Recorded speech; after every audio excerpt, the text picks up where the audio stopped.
that's the year that the thing was approved.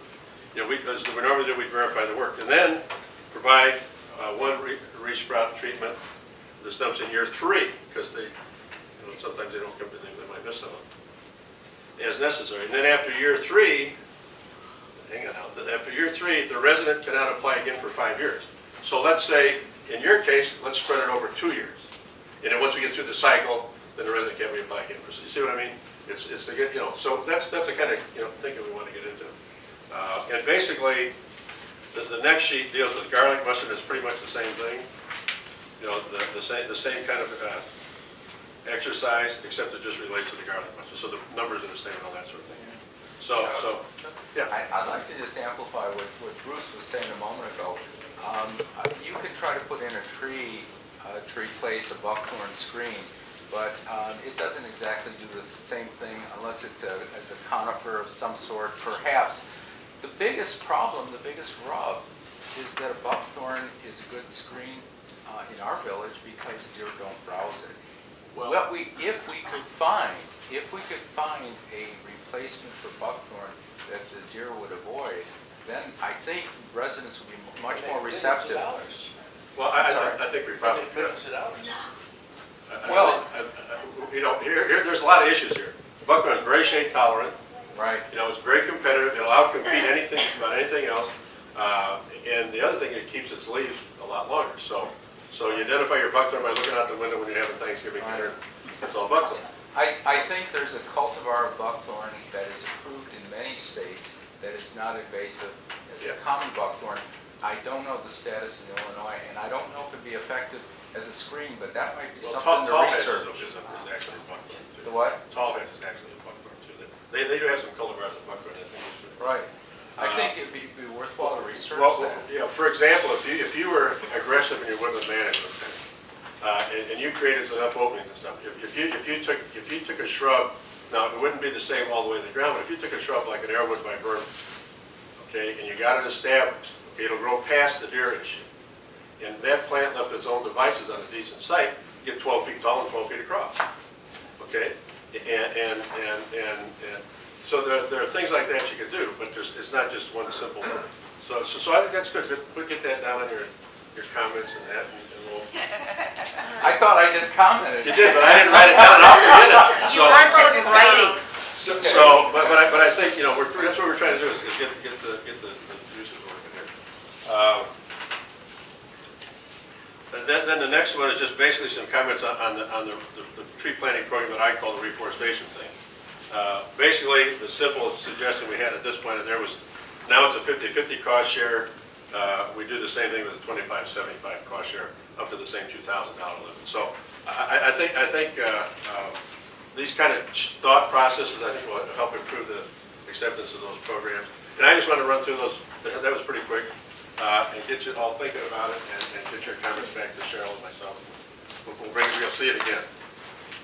Thank you very much. Thank you very much. Okay, anybody want to make some comments right now? I would suggest if you have any comments, give it to Chuck in writing, Oh, yeah. or give it to Cheryl. Give it to Cheryl. Okay, Cheryl? That's fine. Okay. Request for funding for applied ecological services, restoration plan for $3,400.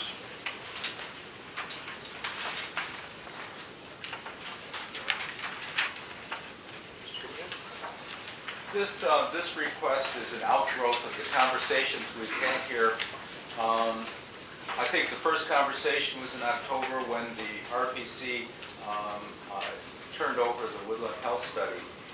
At that time, the conversation went to deer because it's a third rail issue in our village. And a couple of things that were brought out in that conversation were that there are many things that affect woodland health. Deer is one factor. Closed canopy is another factor. And I think, Sherry, you mentioned that hydrology or chemical loading of the soil, these might be other factors. And you and I had a private conversation after the meeting where we said perhaps what we should do is study to understand the relative weights or magnitudes of thinning of the canopy versus deer browse versus controlled burns. At that October meeting, Chuck, I believe you asked the question whether AES, Applied Ecological Services, who conducted the Woodland Health Study, whether they had a sense of the relative importance of canopy thinning versus deer. And I mentioned that I did not have a conversation with them. I didn't think that they had a sense for that in our village. So in my belief that you should try to gather data so that you understand what you have, I don't think our residents are in a position to conduct a study like this, so I think it becomes our job. We need to understand our woodland. What is clear is we have a thinning out of the understory. Our residents who have lived here for decades will tell you that. And the Woodland Health Study added quantitative data to support that. Why is it? So I've asked Applied Ecological Services to come up with a test plan. We could take private and or public property and conduct canopy thinning, put in deer exclosures, do control burns to, over time, and this would probably take 2, 3, 5 years, to determine what are the significant factors that are thinning out the understory. I brought this somewhat hastily because it suddenly dawned on me that if we don't move on this soon, we might lose the season. That is, before we can do a test, before we can start working on these plots, we have to have a test plan. So I've asked Ecological Services to write a test plan. They've given me a proposal that says it'll cost $3,400 to write it up. I would like to proceed with this. And how much would the plan cost? That's part of what this study would do. It would outline the test plan. It would indicate how to conduct the test so that we could take it to competitive bidders, and it would estimate the cost to conduct the plan over 5 We have to years. pay $3,400 to find out how much it's going to cost us. That's exactly right. That's exactly right. My feeling, and the reason I'm proposing this is, I think we have a responsibility. The health of the woodlands is highlighted in the comprehensive village plan. We know from anecdotal evidence and from the Woodland Health Study that the understory is being hollowed out. Our residents can't do this study, and we can afford it. Therefore, I think it's our responsibility to undertake something like this. And I request $3,400. I'll tell you what my first response to this is, and I think that studies like this have a great deal of validity. The proposal here is to use the Rivenburg property. That's what it says in the study. Right.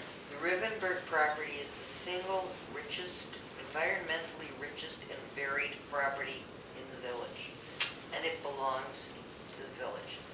It has remained untouched. I do not want to see it used for any kind of testing. I absolutely object. Okay. When I talk with them,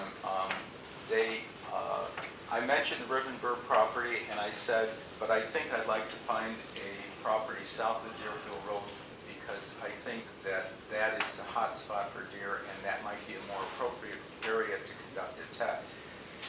They wrote up Rivenburg, and I didn't edit it. So anyway, I'm not in love with using Rivenburg.